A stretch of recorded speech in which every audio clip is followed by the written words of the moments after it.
Hello, welcome to Making Money TV, the fastest growing internet show on money on the internet. I'm Danny Fontana, the skinny guinea with the ravioli eyes. The Hokey Pokey sucks. You know how I know? Let me ask you a question. Doesn't every kindergartner in the world learn the Hokey Pokey? You know I'm telling you, put your left foot in, you put your left foot out, right? Have you ever seen an adult doing the Hokey Pokey? Ever? That isn't just drunk up out of their minds? Okay?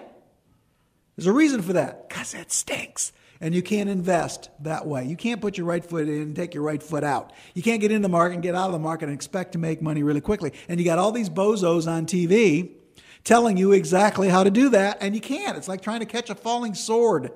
Think about what's going on today. Obviously, we're in a bear correction here, folks. We're down 20% in a skinny New York minute, and it's going down further. What you need to do here is get out of the way. Let this thing find a bottom. Now, for those of you that aren't traders, that are investing, doing it the right way, accumulating a retirement wealth units over a long period of time, you got to be loving this, because your dollar is going to be going a whole heck of a lot further when you start making your purchases this month. That's the point. You know, the hardest thing that I have to do is communicate to all of you that you actually want the stock market to go down for your 401k. Why? Because you're paying cheaper prices. When do you want it to go up? When you're ready to retire, 40 years from now. And it will be. And it will be. That's what I keep trying to tell you about the benefit of long-term stock market outlooks. You know, in a recent show, I told you about the last 80 years with all the horrific economic events that happened, and yet the stock market doubled your money virtually every 7 years. And that's going to continue because this noble economic experiment will continue. Now, we got to do something about our government, folks, because I got to tell you something. These folks are getting crazy. You know, we got a bunch of lawyers in control of the economy. Now, I don't know about you, but there are a few things that scare me about the American economic experiment, but that's one of them. When you got lawyers thinking they're economists, we're in deep doo-doo. And the proof of that is the Financial Regulatory Reform Bill. It is nonsense. You know, a regulator, I've told you that definition, that's the guy that comes in after the war is over and shoots the survivors. Well, that's what this Financial Regulatory Reform Bill does. It's going to kill small business because it's drying up credit.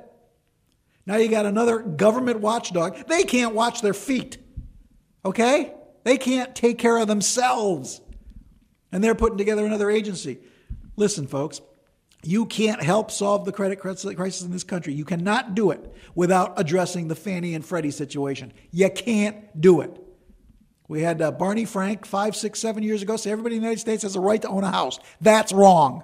Well, that's what Fannie and Freddie did. Gave everybody a house. And look what happened. That's my point to you, folks. Unless you address Fannie and Freddie and the trillions of dollars worth of mortgage mess we still have on the books, financial regulatory reform has no hope of passing. Now, through all of this, there's been a great opportunity. I need you to look at valuations here. Take a look at the financials. I'm talking about the big banks here with plenty of capital. They all got the chance to recapitalize because of the TARP money. And they did it. So they're standing on tons of liquidity, and their stock prices are getting murdered. Well, I'm going to tell you right now, folks, when this credit crisis is fixed, and it will be, when it eases and banks start lending money again, the people that have tons of money to lend are going to make tons of money, and that makes stock prices go up. Look to the big banks for valuations. I'm talking about places like Citibank. I'm talking like Bank of America. Take a good Wells Fargo. Take a good hard look. Morgan Stanley, Goldman Sachs. Those look like sexy valuations at these levels. Okay? I'll see you tomorrow.